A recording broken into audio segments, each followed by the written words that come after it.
चल रहा है सीजीसी यूनिवर्सिटी का, वो ये चल रहा है कि हमें क्या पढ़ाना है ये हम डिसाइड नहीं करेंगे, ये डिसाइड करेगी इंडस्ट्री।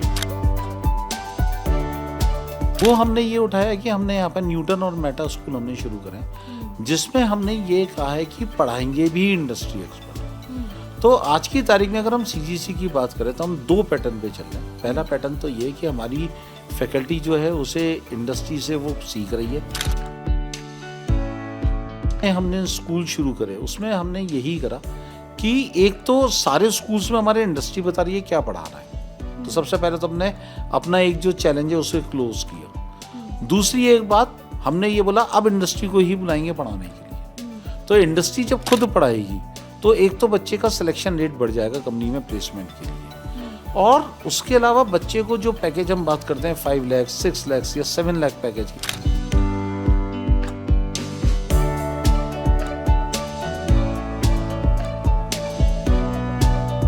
1 करोड़ से ज़्यादा फंडिंग हमने अपने यहाँ जो बच्चे स्टार्टअप्स हमने शुरू करे हैं बच्चों में उनको हमने दिलवाई है। अगर मैं पिछले सिर्फ 4 महीने की बात करूँगा तो 30 से ज़्यादा स्टार्टअप्स जो हमारे हैं वो रजिस्टर्ड हुए हैं। अगर हम बात करेंगे किसी भी गवर्नमेंट एजेंसी में अगर आप देखेंगे तो वहाँ से हमारा स्टार्टअप या इंक्यूबेशन सेल जो है वो एफिलिएटेड है। तो कंपनी का नाम बताइए, सारे जुड़े हुए हैं है ना। आज की तारीख में अगर हम सीजीसी की बात करते हैं तो सीजीसी के साथ ये चैलेंज नहीं है कि कौन सी बड़ी कंपनी आ रही है। आज की तारीख में हम इसमें कि कौन सी बड़ी कंपनी ऐसी जो नहीं आ रही। तो आप चाहे फॉर्च्यून 500 कंपनीज की बात करें, कैपजेमिनी अगर आप देखेंगे तो कैपजेमिनी खुद ही अपना सेंटर ऑफ एक्सीलेंस हमारे खुल के बैठे हुआ है। ਸੀਜੀਸੀ ਯੂਨੀਵਰਸਿਟੀ ਮੋਹਾਲੀ ਹਰ ਖੇਤਰ ਦੇ ਵਿੱਚ ਮੱਲਾ ਮਾਰ ਰਹੀ ਹੈ, ਭਾਵੇਂ ਉਹ ਸਿੱਖਿਆ ਦਾ ਖੇਤਰ ਹੋਵੇ ਜਾਂ ਫਿਰ ਖੇਡਾਂ ਦਾ ਜਾਂ ਫਿਰ ਨੌਕਰੀ ਦਾ ਖੇਤਰ ਹੋਵੇ। ਤਾਂ ਇਸ ਸਮੇਂ ਸਾਡੇ ਨਾਲ ਸੀਜੀਸੀ ਯੂਨੀਵਰਸਿਟੀ ਮੋਹਾਲੀ ਦੇ pro vice chancellor doctor Anish Gupta ji ਮੌਜੂਦ ਨੇ। ਸਰ ਸਵਾਗਤ ਹੈ ਤੁਹਾਡਾ ਬਹੁਤ ਬਹੁਤ। Thank you. ਸਰ ਜੇਕਰ ਅਸੀਂ ਬਾਕੀ ਕੋਰਸਾਂ ਦੀ ਗੱਲ ਕੀਤੀ ਜਾਵੇ ਜਾਂ ਫਿਰ MBA LLB MCA BTech ਹਰ ਕਾਲਜ ਜਾਂ ਯੂਨੀਵਰਸਿਟੀ ਦੇ ਵਿੱਚ ਇਹ ਕੋਰਸ ਹੁੰਦੇ ਨੇ। ਤੁਹਾਡੀ ਯੂਨੀਵਰਸਿਟੀ ਇਹਨਾਂ ਕੋर्सां ਦੇ ਵਿੱਚ ਕੀ ਅਜਿਹਾ ਵਿਸ਼ੇष दे रही है? देखिए कुछ चीज़ें समझने की ज़रूरत है कि जब 2 चीज़ें होती हैं कि एक तो हम बच्चे को पढ़ा रहे हैं और सबसे इम्पोर्टेंट चीज़ जो हमारे पास होती है कि हम बच्चे को क्या पढ़ा रहे हैं जी। और इन दोनों से सबसे ज़्यादा जो इम्पोर्टेंट चीज़ होगा वो ये होगा कि बच्चे को हम क्या पढ़ाना है ये किससे जान के पढ़ा रहे हैं जी।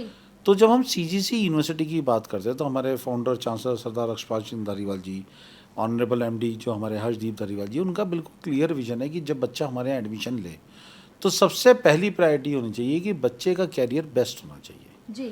इसलिए जो विजन चल रहा है सीजीसी यूनिवर्सिटी का वो ये चल रहा है कि हमें क्या पढ़ाना है ये हम डिसाइड नहीं करेंगे, ये डिसाइड करेगी इंडस्ट्री जी। तो चाहे वो हम लॉ की बात करें, चाहे हम फार्मेसी की बात करें, फार्मेसी में एनकैप चलता है, या हम कंप्यूटर साइंस की बात करें, या हम मैनेजमेंट की बात करें, किसी भी डोमेन की बात करें जी। तो वहाँ पे हमारे इंडस्ट्री एक्सपर्ट्स जो है वो हमें बता रहे हैं कि हमें क्या पढ़ाना है जी। तो जो कोर्स करिकुलम हमारा बन रहा है, जो कंटेंट बन रहा है हमारा, वो इंडस्ट्री इंटीग्रेटेड बन रहा है जी।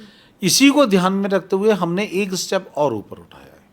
वो हमने ये उठाया कि हमने यहाँ पर न्यूटन और मेटा स्कूल हमने शुरू करें, जिसमें हमने ये कहा है कि पढ़ाएंगे भी इंडस्ट्री एक्सपर्ट। तो आज की तारीख में अगर हम सीजीसी की बात करें तो हम 2 पैटर्न पे चल रहे हैं। पहला पैटर्न तो ये कि हमारी फैकल्टी जो है उसे इंडस्ट्री से वो सीख रही है, इंडस्ट्री से सीख के आने के बाद बच्चों को पढ़ा रही है।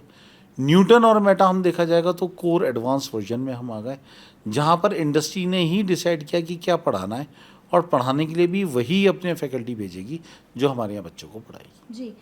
ਇਹਨਾਂ ਪ੍ਰੋਗਰਾਮਾਂ ਦੀ ਜੋ ਤੁਸੀਂ ਗੱਲ ਕੀਤੀ ਹੈ ਇਹ ਅਸਲ ਦੇ ਵਿੱਚ ਤੁਸੀਂ ਸ਼ੁਰੂ ਕਿਉਂ ਕੀਤੇ ਨੇ, ਕੀ ਵਿਜ਼ਨ ਲੈ ਕੇ ਚੱਲੇ ਹੋ? देखिए हम अगर बात करें तो अभी हमारा जो लेटेस्ट सिनेरियो हमारा चल रहा है उसमें स्टैटिस्टिक्स ये कहता है कि 85% बच्चा जो हमारा है वो नौकरी के लिए लायक नहीं है डिग्री लेने के बाद। तो इसका मतलब ये हुआ कि उस बच्चा जिसने डिग्री में इतने पैसे खर्च कर दिए वो अभी भी अपना स्किल तो डेवलप कर ही नहीं पाया, जो इंडस्ट्री उसको एक्सेप्ट ही नहीं कर रही। तो अगर हम ये कहते हैं कि हम चाहते हैं कि इंडस्ट्री एक्सेप्ट करे तो उसके लिए हमें कौन बताएगा कि क्या पढ़ाना है इंडस्ट्री। तो जो 2 नए हमने स्कूल शुरू करे उसमें हमने यही करा कि एक तो सारे स्कूल्स में हमारे इंडस्ट्री बता रही है क्या पढ़ाना है, तो सबसे पहले तो हमने अपना एक जो चैलेंज है उसे क्लोज किया। दूसरी एक बात हमने ये बोला अब इंडस्ट्री को ही बुलाएंगे पढ़ाने के लिए। तो इंडस्ट्री जब खुद पढ़ाएगी तो एक तो बच्चे का सिलेक्शन रेट बढ़ जाएगा कंपनी में प्लेसमेंट के लिए, और उसके अलावा बच्चे को जो पैकेज हम बात करते हैं 5 लाख 6 लाख या 7 लाख पैकेज की, हम उसकी बात ही नहीं कर रहे। हमारा एवरेज पैकेज आज भी 6.5 लाख से ऊपर है। हम बात कर रहे हैं कि बच्चा 40 लाख 50 लाख 60 लाख इस पैकेज को कैसे क्रैक करे। एज अ रिजल्ट आप देखिए इंडस्ट्री कहती है कि 85% ऑफ द बच्चा अनएम्प्लॉयड है। हमारे यहाँ 85% से ज़्यादा बच्चा प्लेस्ड है। एवरेज पैकेज 6.5 लाख से ऊपर है, हाईएस्ट पैकेज 1 करोड़ का है। तो ये एक ऐसा विजन को हम लेके चल रहे हैं, इसलिए हम इंडस्ट्री को यहाँ पर बुला रहे हैं। ਜੀ ਤੇ ਜਦੋਂ ਤੋਂ ਤੁਸੀਂ ਇਹ ਪ੍ਰੋਗਰਾਮ ਸ਼ੁਰੂ ਕੀਤੇ ਨੇ ਬੱਚੇ ਕਿੰਨਾ ਕੁ ਸਹਿਯੋਗ ਕਰ ਰਹੇ ਨੇ ਇਹਦੇ ਵਿੱਚ? देखिए आप एक लॉजिकल सी चीज़ को समझिए कि जब बच्चा आजकल समझदार हो गया है, जेन जी जनरेशन है, जेन जी हमारी यूनिवर्सिटी है, बच्चा जब आता है ना उसको क्लैरिटी है कि मुझे अगर मैं किस प्रोग्राम में एडमिशन लूँ, किस यूनिवर्सिटी में एडमिशन लूँ, और 4 साल बाद मुझे किस कंपनी में नौकरी करनी है और कितने का पैकेज करना है। जब आप ये बताइए कि मेरी ड्रीम कंपनी E&Y है, मेरी ड्रीम कंपनी IBM है, मेरी ड्रीम कंपनी ओपन सोर्स है, और वही कंपनी के बंदे जब यहाँ पर आके पढ़ाएंगे तो बच्चा फुल सपोर्ट करेगा। बच्चे के लिए इससे ज़्यादा खुशी की कोई बात ही नहीं है कि जो उस कंपनियों का सपना उसने देखा वही कंपनी यहाँ पर आके खुद ही उस बच्चे को पढ़ा रही है। ਤੁਸੀਂ ਕਿਹਾ ਕਿ ਇਹਦੇ ਵਿੱਚ ਇੰਡਸਟਰੀ ਖੁਦ ਆ ਕੇ ਇੱਥੇ ਬੱਚਿਆਂ ਨੂੰ ਪੜ੍ਹਾ ਰਹੀ ਹੈ ਤੇ ਬੱਚਿਆਂ ਲਈ ਇਸ ਤੋਂ ਬਾਅਦ ਨਵੇਂ ਮੌਕੇ ਕੀ ਨਿਕਲ ਰਹੇ ਨੇ ਤੇ ਕਿਵੇਂ ਦਾ एनवायरनमेंट बन रहा कॉलेज ਦੇ ਵਿੱਚ? देखिए मैं आपको एक छोटा सा एग्जांपल बताता हूँ कि जैसे हमने कैपजेमिनी के साथ MOU साइन किया, तो हमने फर्स्ट ईयर की जो ट्रेनिंग थी वो हमने 2400 बच्चों के लिए कैपजेमिनी की शुरू करी। मई में एग्ज़ाम ख़त्म हो गए, तो मई में जून में हमारे इनफैक्ट एग्ज़ाम जब ख़त्म हुए तो जून में बच्चों की छुट्टियाँ हो जाती है, तो कुछ उनका कोर्स करिकुलम बचा हुआ था जो हम ट्रेनिंग करा रहे थे, कोडिंग प्रैक्टिस बेसिकली, और जो प्रोजेक्ट हम डेवलप कर रहे थे। तो हमने बच्चों से ये बोला कि अब आपकी छुट्टियाँ चल रही हैं, आप क्लासेस करेंगे? तो बच्चों ने कहा हाँ। और आप यकीन नहीं मानेंगे 2000 से ज़्यादा बच्चा कैंपस में सारी छुट्टी रह के पढ़ रहा है। तो ये एक सबसे बड़ा लाइव एग्जाम्पल है जिसमें जब इंडस्ट्री वाले खुद पढ़ा रहे हैं तो बच्चा जो है घर जाने के बजाय कैंपस में रह के खुद पढ़ रहा है और खुद सीख के बहुत बढ़िया प्रोजेक्ट्स बना रहा है। ਨੌਕਰੀ ਲੈਣਾ ਤਾਂ ਹਰ ਇੱਕ ਦੀ ਚਾਹਤ ਹੁੰਦੀ ਹੈ, ਪਰ ਕਈ ਬੱਚੇ ਅਜਿਹੇ ਵੀ ਹੁੰਦੇ ਨੇ ਜੋ ਨੌਕਰੀ ਨਹੀਂ ਕਰਨਾ ਚਾਹੁੰਦੇ, ਆਪਣਾ ਕੋਈ ਬਿਜ਼ਨਸ ਸ਼ੁਰੂ ਕਰਨਾ ਚਾਹੁੰਦੇ ਨੇ। ਜੇਕਰ ਕੋਈ ਬੱਚਾ ਤੁਹਾਡਾ ਆਪਣਾ ਕੋਈ ਬਿਜ਼ਨਸ ਸ਼ੁਰੂ करना चाहता है तो ਤੁਸੀਂ ਉਸ ਦਾ ਕਿਵੇਂ सहयोग करते हो? देखिए 3 चीज़ें हैं। सबसे पहले तो नौकरी नहीं करना चाहता, बिजनेस करना चाहता है, जिसे हम अपनी परिभाषा में स्टार्टअप भी कर सकते हैं आज की तारीख में। दूसरी कंडीशन हमारे पास होती है हायर एजुकेशन, और तीसरा हमने बताया जॉब। तो हायर एजुकेशन के लिए अगर कोई बच्चा अब्रॉड जाना चाहता है तो हमारे मोर देन 350 MOU साइन है, जिसमें हम बच्चे को बाहर भेज देते हैं पढ़ने के लिए। दूसरा शॉर्ट टर्म प्रोग्राम में ही भेजते हैं। अभी रिसेंटली हमारा एक बच्चा वियतनाम गया है, कुछ बच्चों की एप्लीकेशन स्पेन में लगी हुई है, कुछ बच्चा हमारे पास जो है वो जापान गया हुआ है, दुबई से बच्चे लौट कर आए, जर्मनी गए हुए। दूसरा जो इंक्यूबेशन की हम बात करते हैं ये बहुत इंपॉर्टेंट है। अगर हर कोई नौकरी लेने वाला बनेगा तो नौकरी देने वाला कैसे? इसलिए हम क्या करते हैं, बच्चे का इंटरेस्ट लेते हैं। जब वो फर्स्ट ईयर में आता है तो फर्स्ट ईयर में आने के बाद हमने उससे इंटरेस्ट लिया कि आप करना क्या चाहते हो। बच्चा बोलता है कि मैं नौकरी नहीं करना चाहता, नौकरी देने वाला बनना चाहता हूँ। तो हम बच्चे से बोलते हैं कि अपने ड्रीम डिफाइन करो, उसकी एक प्रोजेक्ट रिपोर्ट बनाओ। हमारे यहाँ इंक्यूबेशन सेल है जिसमें डॉक्टर अति प्रिय जी जो है वो CEO हैं उसके। बच्चा अपनी प्रोजेक्ट रिपोर्ट लेके अति प्रिय जी के पास जाएगा। हमने 50 से ज़्यादा इंडस्ट्री के मेंटर्स रख रखे हैं जो कि बच्चे को ट्रेन करते हैं कि अगर वो कहीं पे भी अपना स्टार्टअप शुरू करना चाहते हैं तो किस तरीके से शुरुआत कर सकते हैं और कैसे आगे बढ़ सकते हैं। तो अति जी बच्चों को सपोर्ट करते हैं। इसी का नतीजा है कि अगर मैं बात करूं पिछले 1 साल में 1 करोड़ से ज़्यादा फंडिंग हमने अपने यहाँ जो बच्चे स्टार्टअप्स हमने शुरू करे हैं बच्चों ने उनको हमने दिलवाई है। अगर मैं पिछले सिर्फ 4 महीने की बात करूँगा तो 30 से ज़्यादा स्टार्टअप जो हमारे हैं वो रजिस्टर्ड हुए हैं। अगर हम बात करेंगे किसी भी गवर्नमेंट एजेंसी में अगर आप देखेंगे तो वहाँ से हमारा स्टार्टअप या इंक्यूबेशन सेल जो है वो एफिलेटेड है। तो हमारा ये मानना है बच्चा जब प्रपोज़ल लेकर आता है तो उसको हम गाइड करते हैं, उसे अलग से बैठने की जगह देते हैं, उसको मदद करते हैं कि उसे अपना स्टार्टअप किस तरीके से शुरुआत करना है। अगर फाइनेंशियल फंडिंग की ज़रूरत है तो हम उसे फाइनेंशियल फंडिंग भी देते हैं। अगर उसको इंडस्ट्री से कनेक्ट करके मेंटरशिप चाहिए तो वो भी देते हैं। प्लस जिस प्लेटफॉर्म पे हमें लगता है कि बच्चे को प्रमोट करना चाहिए जिससे वो अपने स्टार्टअप को नेक्स्ट लेवल पे ले जाए, हम वो भी लेके जाते हैं। ਤੇ ਕਿਹੜੀਆਂ-ਕਿਹੜੀਆਂ ਵੱਡੀਆਂ ਕੰਪਨੀਆਂ ਦੇ ਨਾਮ ਤੁਹਾਡੇ यूनिवर्सिटी ਦੇ ਨਾਲ जुड़े हुए ने? देखिए आप कंपनी का नाम बताइए, सारे जुड़े हुए हैं जी, है ना। आज की तारीख में अगर हम सीजीसी की बात करते हैं तो सीजीसी के साथ ये चैलेंज नहीं है कि कौन सी बड़ी कंपनी आ रही है। आज की तारीख में हम इसमें कि कौन सी बड़ी कंपनी ऐसी जो नहीं आ रही है। तो आप चाहे फॉर्च्यून 500 कंपनीज की बात करें, कैपजेमिनी अगर आप देखेंगे तो कैपजेमिनी खुद ही अपना सेंटर ऑफ एक्सीलेंस हमारे यहाँ खुल के बैठा हुआ है। अगर मैं नॉर्थ में देखूंगा तो अगर मैं गलत नहीं हूँ तो शायद 2 सेंटर ऑफ एक्सीलेंस हैं कैपजेमिनी के, वो हमारे यहाँ है। अशोक लेलैंड के पूरे भारतवर्ष में जो है 12 सेंटर ऑफ एक्सीलेंस है, उसमें से एक हमारे यहाँ है। WNS के अगर आप देखेंगे तो पूरे भारतवर्ष में 5 या 6 से ज़्यादा नहीं है, उसमें से एक हमारे यहाँ है। तो फॉर्च्यून 500 कंपनीज वो हमारे यहाँ है, आ रही हैं, विजिट कर रही हैं।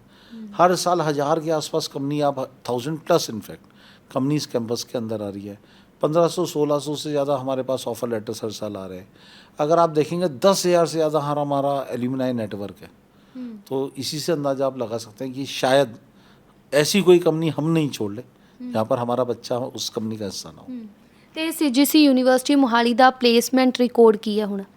देखिए इस साल का अगर मैं बात करूंगा तो वो 85% है। 1 करोड़ का पैकेज हमारे पास है और सबसे बड़ी बात है वो 1 करोड़ का पैकेज इंडिया में है बच्चे का, यानी मैं फॉरेन करेंसी को कन्वर्ट करके नहीं बोल रहा हूँ। दूसरी बात अगर मैं बात करूंगा 2026 की तो हमारी तरफ से तो वो चल ही रहा है। 2027 का प्लेसमेंट भी शुरू हो गया। आज ही हमारे एक बच्चे को जो है वो 45 लाख का ऑफर मिला है। तो अब कंडीशन ऐसी है कि हम 2026 तो 85+ क्रॉस कर चुके हैं और वो हमारा लगातार चल ही रहा है। और 2027 की भी हम शुरुआत कर चुके हैं, उसके भी बच्चे अभी से प्लेस होना शुरू हो गए। ਜੇਕਰ ਸਕੋਲਰਸ਼ਿਪ ਦੀ ਗੱਲ ਕੀਤੀ ਜਾਵੇ, ਕਈ ਅਜਿਹੇ ਬੱਚੇ ਵੀ ਨੇ ਜੋ ਛੋਟੇ-ਛੋਟੇ ਪਿੰਡਾਂ ਤੋਂ ਉੱਠ ਕੇ ਵੱਡੇ ਸ਼ਹਿਰਾਂ ਦੇ ਵਿੱਚ ਆਉਂਦੇ ਨੇ, ਤੇ ਤੁਸੀਂ ਸਕੋਲਰਸ਼ਿਪ ਦੇ ਵਿੱਚ ਬੱਚਿਆਂ ਨੂੰ ਕੀ ਦੇ ਰਹੇ ਹੋ? देखिए सबसे बड़ी बात क्या है कि जो हमारे ऑनरेबल चांसलर साहब हैं सरदार रक्षपाल सिंह धालीवाल जी, उनका ये कहना है कि पैसे के वजह से किसी भी बच्चे की पढ़ाई नहीं छूटनी चाहिए। MD साहब जो उनके बेटे हैं हमारे हर्षदीप धालीवाल जी, उन्होंने बोला है कि इस लीगेसी को वो आगे कंटिन्यू करेंगे। तो इस साल भी अगर हम बात करते हैं तो 50 करोड़ से ज़्यादा की स्कॉलरशिप हम बच्चों को दे रहे हैं, जिसमें हम बच्चे को अगर वो पढ़ाई में बहुत अच्छा है तो वो आए, हमारा टेस्ट दे और उसको स्कॉलरशिप 100% मिलेगी। हम मना नहीं कर रहे स्कॉलरशिप के लिए। अगर वो 90% से ज़्यादा स्कोर कर रहा है तो उसको 100% हम ट्यूशन फीस पे भी वेव ऑफ कर रहे हैं। रीज़न ये है कि जब तक हम इस टैलेंटेड और यंग माइंड्स को प्रमोट नहीं करेंगे देश आगे नहीं बढ़ेगा। तो अगर देश को आगे बढ़ाना है तो उस पर्टिकुलर केस के अंदर जो बच्चा पढ़ाई में अच्छा है उसे हम ये मानते हैं कि स्कॉलरशिप मिलनी चाहिए, चाहे हमें 100% फी वेव ऑफ देनी पड़े, हम दे रहे हैं, जिससे कि बच्चा बढ़िया कंपनी में बढ़िया पैकेज पे अपना कैरियर बना सके। ਤੇ ਇੰਟਰਨਸ਼ਿਪ ਦੀ ਜੇ ਗੱਲ ਕੀਤੀ ਜਾਵੇ, ਹਰ ਸਾਲ ਕਿੰਨੇ ਕੁ ਬੱਚੇ ਵੱਡੀਆਂ ਕੰਪਨੀਆਂ ਦੇ ਵਿੱਚ ਜਾਂਦੇ ਨੇ ਕਿ ਵਿਦੇਸ਼ਾਂ ਦੇ ਵਿੱਚ ਵੀ ਬੱਚੇ ਇੰਟਰਨਸ਼ਿਪ ਦੇ ਲਈ ਜਾ ਰਹੇ ਨੇ? देखिए अगर मैं 2 चीज़ें कहता हूँ कि हमारे पास जब बच्चा फाइनल ईयर में आता है तो उसकी इंटर्नशिप शुरू हो जाती है। तो जो भी बच्चा कंपनीज़ में प्लेस होता जा रहा है उसकी हम इंटर्नशिप लगवाते जाते हैं, जिससे बच्चा इंटर्नशिप में ही सीख ले। देखिए पहले आज से 15 साल पहले कंसेप्ट ये चलता था कि कोई भी कंपनी होती थी, पहले जब बच्चे की डिग्री हो जाती थी उसे अपने पास ले आती थी, उसे ट्रेनिंग कराती थी और ट्रेनिंग में अगर बच्चा क्लियर हुआ तब उसे जॉब मिलती थी, अदरवाइज़ वो बच्चा जॉबलेस हो जाता था। उसमें क्या होता था, डिग्री लेने के बाद ही बच्चे का 1 साल का कैरियर ख़राब हो गया 1 साल बाद। CGC ऐसा नहीं चाहता। CGC का ये कहना है कि नहीं, अगर कोई भी कंपनी कहती है कि हमें बच्चे को ट्रेनिंग करानी है या इंटर्नशिप करानी है, वो डिग्री के समय करा ले, जिससे हमारा कोई भी बच्चा जो है अनप्लेस ना रहे। इसलिए क्या होता है कि हमारा, अगर मैं बात करूँगा 90% बच्चा जो है वो इंटर्नशिप डिग्री रहते रहते ही करता है, चाहे वो ऑफ कैंपस करे चाहे वो ऑन कैंपस करे, जिस तरीके से कंपनी कहती है। तो इंटर्नशिप का सबसे बड़ा फ़ायदा होता है। जब हम फ़ॉरेन की बात करते हैं तो हमारे बच्चों को हमने बाहर भेजना शुरू कर दिया है। अभी हमारे कुछ बच्चे दुबई गए थे, फिर अभी जर्मनी में भी इंटर्नशिप है, कुछ बच्चे इंटर्नशिप की ट्रेनिंग लेने के लिए जापान गए हैं। सबसे बड़ी बात है, हमने जापानीज़ लैंग्वेज का एक कोर्स शुरू किया है, जिसमें जापान में आज की तारीख में मैन पावर की बहुत ज़्यादा शॉर्टेज है। तो जो हमारे एग्जीक्यूटिव वाइस प्रेसिडेंट डॉक्टर सुशील पाराशर जी है, उन्होंने जापानीज़ की कुछ कंपनीज़ के साथ जो है वो टाई अप MOU साइन किया है, जिसमें हम बच्चे को फर्स्ट ईयर से जापानीज़ पढ़ाना शुरू करेंगे। और अगर बच्चा जापानीज़ पूरी सीख जाएगा और उसका स्किल सेट जो हम डेवलप कर रहे हैं वो ले लेगा, तो बच्चा डायरेक्ट जापान में जाके नौकरी करेगा। ਤੇ ਜੇਕਰ ਐਡਮਿਸ਼ਨ ਦੀ ਗੱਲ ਕੀਤੀ ਜਾਵੇ, ਜਦੋਂ ਬੱਚੇ ਸਕੂਲ ਤੋਂ ਨਿਕਲਦੇ ਨੇ ਤਾਂ ਮਾਪੇ ਤੇ ਬੱਚੇ ਇੱਕ ਚੰਗੀ ਯੂਨੀਵਰਸਿਟੀ ਦੀ ਤਲਾਸ਼ ਕਰਦੇ ਨੇ। ਤੁਹਾਡੇ ਮੁਤਾबिक ਇੱਕ ਚੰਗੀ ਯੂਨੀਵਰਸਿਟੀ ਦੀ ਪਹਿਚਾਣ ਕੀ है?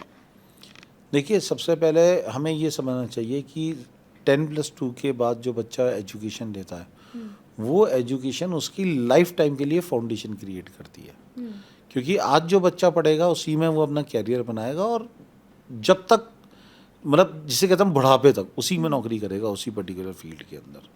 तो मेरा बच्चों को एक सजेशन ये है कि बच्चे जब सेलेक्ट करें तो सबसे पहले ये देखें कि यूनिवर्सिटी उनके पढ़ाने के लिए कितने एकेडमिक चैलेंजेस को ईज आउट कर रहा है। जैसे कि अगर मैं बात करता हूँ क्लासरूम में पढ़ा रहे हैं, थ्योरेटिकल पढ़ा रहे हैं, क्या यूनिवर्सिटी प्रैक्टिकल इम्प्लीमेंटेशन के लिए जा रही है, क्या प्रोजेक्ट बेस्ड लर्निंग के लिए जा रही है, क्या बच्चों को इंटर्नशिप करा रही है, क्या वो बच्चों को आउटकम बेस्ड एजुकेशन दे रही है, क्या इंक्यूबेशन की फैसिलिटी दे रही है जो हम दे रहे हैं बेसिकली। दूसरी कंडीशन, क्या इंडस्ट्री उस कैंपस में आके बच्चों को ट्रेन कर रही है। तीसरी कंडीशन, जो प्लेसमेंट, दो चीज़ें, एक जो प्लेसमेंट क्लेम करा जाता है, एक एक्चुअल में प्लेसमेंट है। हम क्लियर कहते हैं बच्चे से जब एडमिशन लेने आता है, ये हमारा रिकॉर्ड है, आप बच्चे को फ़ोन करो, बच्चे से पता कर लो वो जॉब कर रहा है नहीं कर रहा। तो बच्चे को ये समझने की ज़रूरत है कि एजुकेशन का ट्रांसफॉर्मेशन हो रहा है, जो यूनिवर्सिटी वक्त के हिसाब से अपने आप को ट्रांसफॉर्म कर रही है उसी में उस बच्चे को एडमिशन लेना चाहिए, बजाय इसके कि जो यूनिवर्सिटी सिर्फ एक रॉ डेटा पे क्लेम कर रही है। ਤੇ ਤੁਸੀਂ ਯੂਨੀਵਰਸਿਟੀ ਦੇ ਅੰਦਰ ਬੱਚਿਆਂ ਨੂੰ ਕਿਹੜੇ-ਕਿਹੜੇ ਸੌਖੇ ਢੰਗ ਦੇ ਨਾਲ ਪੜ੍ਹਾਉਂਦੇ ਹੋ? ਕਿਉਂਕਿ ਮੰਨ ਲਓ ਕਿਸੇ ਬੱਚੇ ਨੂੰ ਕੋਈ ਆਈਡੀਆ ਆਇਆ ਕਿ ਮੈਂ ਇਹ ਇਨਵੈਂਸ਼ਨ ਕਰਨੀ ਹੈ ਜਾਂ ਅੱਜ ਕੱਲ੍ਹ AI ਦਾ ਜ਼ਮਾਨਾ ਹੈ, ਤਾਂ ਬੱਚਿਆਂ ਨੂੰ ਤੁਸੀਂ ਉਹਦੇ ਨਾਲ ਕਿਵੇਂ ਜੋੜ ਰਹੇ ਹੋ? देखिए, दो चीज़ें हैं। मैंने बच्चे को पढ़ाना शुरू किया, बच्चे को पढ़ाया, तो क्या मैं बच्चे को ये बता रहा हूँ कि वो ये पढ़ क्यों रहा है? तो सबसे पहले तो ये ज़रूरी है कि जब भी हम क्लासरूम में पढ़ाएं तो सबसे पहले टीचर बच्चे को ये बताए कि बेटा ये जो सब्जेक्ट आप पढ़ रहे हो ये सब्जेक्ट पढ़ क्यों रहे हो। दूसरी बात, इस सब्जेक्ट की ज़रूरत कहाँ पर है। तीसरी बात, इस नॉलेज को जो आप गेन करोगे इसको स्किल में कैसे कन्वर्ट करोगे, और फिर स्किल में कन्वर्ट करने के बाद इसको इम्प्लीमेंट कैसे करोगे। तो जब मैं इम्प्लीमेंटेशन की बात करता हूँ या स्किल की बात करता हूँ, यहाँ जनरली आदमी जो है वो फेल हो जाता है, पर हमारे साथ ऐसा नहीं है। जब बच्चा पढ़ने आता है तो उसका स्किल सेट हम डेवलप करते हैं और जो उसे इंडस्ट्री में जाके इम्प्लीमेंट करना, वही इम्प्लीमेंटेशन उसे हम यहाँ पर करवाते हैं। तो ये सबसे बड़ा फ़ायदा हमारे साथ। ਜੀ CGC ਯੂਨੀਵਰਸਿਟੀ ਓਵਰਆਲ ਬੱਚਿਆਂ ਨੂੰ ਕੀ ਦੇ ਰਹੀ ਹੈ ਤਾਂ ਜੋ ਹੁਣ, ਕਿਉਂਕਿ ਐਡਮਿਸ਼ਨ ਦਾ ਸਮਾਂ ਹੈ, ਬੱਚੇ ਇੱਕ ਚੰਗੀ ਯੂਨੀਵਰਸਿਟੀ ਜਾਂ ਕਾਲਜ ਦੀ ਤਲਾਸ਼ ਕਰ ਰਹੇ ਨੇ, ਤਾਂ ਅਜਿਹੇ ਦੇ ਵਿੱਚ CGC ਯੂਨੀਵਰਸਿਟੀ ਬੱਚਿਆਂ ਨੂੰ ਕੀ ਦੇ ਰਹੀ ਹੈ ਤਾਂ ਜੋ ਬੱਚੇ ਇਸ ਨੂੰ ਚੁਣਨ? देखिए, सबसे पहले तो अगर आप पढ़ने वाले हैं तो हम आपको स्कॉलरशिप दे रहे हैं। हम चाहते हैं कि आप पढ़ो, मन लगा के पढ़ो, आपकी फ़ीस में हम फ़ी वेवर देंगे जिससे कि आपको एक मोटिवेशन मिले और पेरेंट्स के ऊपर भी बर्डन कम हो, नंबर 1। दूसरा, आप दो ही चीज़ के लिए पढ़ते हो। नंबर 1, या तो मुझे कोई कंपनी या स्टार्टअप हमें शुरू करना है या मुझे नौकरी लेनी है। हम दोनों प्लेटफॉर्म प्रोवाइड करा रहे हैं। स्टार्टअप है तो फंडिंग भी हम देंगे, मेंटरिंग भी हम करेंगे, वर्क स्पेस भी हम देंगे, सब कुछ हम दे रहे हैं। अगर मैं नौकरी की बात करता हूँ, देखिए यहाँ पर दो कंसेप्ट है। पहला कंसेप्ट है कि मैं कंपनी में गया और मैंने बोला मुझे नौकरी दे दो। दूसरा कंसेप्ट है कि कंपनी आपके कैंपस में आ रही है, वो कह रही है हम नौकरी दे रहे हैं, आ जाओ। तो हम दूसरे कंसेप्ट पे काम कर रहे हैं जहाँ पर बच्चे को ये नहीं सोचना कि मेरी जॉब लगेगी नहीं लगेगी। रोज़ 3 से 4 कंपनियाँ कैंपस के अंदर आती हैं, रोज़ प्लेसमेंट ड्राइव चलती है, 365 दिन हमारे यहाँ चलती है। तो बच्चे के लिए सबसे बड़ी चीज़ यही है कि अगर उसको एक सिक्योरिटी मिले कि जब मैं एडमिशन लूँगा और पढ़ाई करूँगा तो मुझे जॉब मिलेगी, इससे बेटर तो कुछ है ही नहीं। तो इसलिए हमें ऐसा लगता है, हमें लगने वाली बात नहीं है, अगर हम फील करें कि जो एक्चुअल में चल रहा है सिनेरियो, हमारे पास थाउजेंड्स में एप्लीकेशन आ रही है और आज की तारीख में हम थोड़े चूज़ी हैं कि हमें किस बच्चे को एडमिशन देना है या नहीं देना है। ਜੀ ਬਹੁਤ ਬਹੁਤ ਧੰਨਵਾਦ। ਤਾਂ ਇਹ ਸੀ CGC ਯੂਨੀਵਰਸਿਟੀ ਮੋਹਾਲੀ, ਜਿੱਥੇ ਇੱਥੋਂ ਦੇ ਪ੍ਰੋ ਵਾਈਸ ਚਾਂਸਲਰ ਨੇ ਇੱਥੋਂ ਦੀਆਂ ਵਿਸ਼ੇਸ਼ਤਾਵਾਂ ਦੱਸੀਆਂ ਨੇ ਕਿ ਆਖਿਰਕਾਰ CGC ਯੂਨੀਵਰਸਿਟੀ ਮੋਹਾਲੀ ਕੀ ਬੱਚਿਆਂ ਨੂੰ ਦੇ ਰਹੀ ਹੈ ਤੇ ਅੱਜ ਦੇ ਸਮੇਂ ਦੇ ਵਿੱਚ ਯੂਨੀਵਰਸਿਟੀ ਨੇ ਕੀ ਬਦਲਾਵ ਕਰ ਲਏ ਨੇ ਤੇ ਕਿਸ ਤਰੀਕੇ ਦੇ ਨਾਲ ਪ੍ਰੋਗਰਾਮ ਇੱਥੇ ਚੱਲ ਰਹੇ ਨੇ।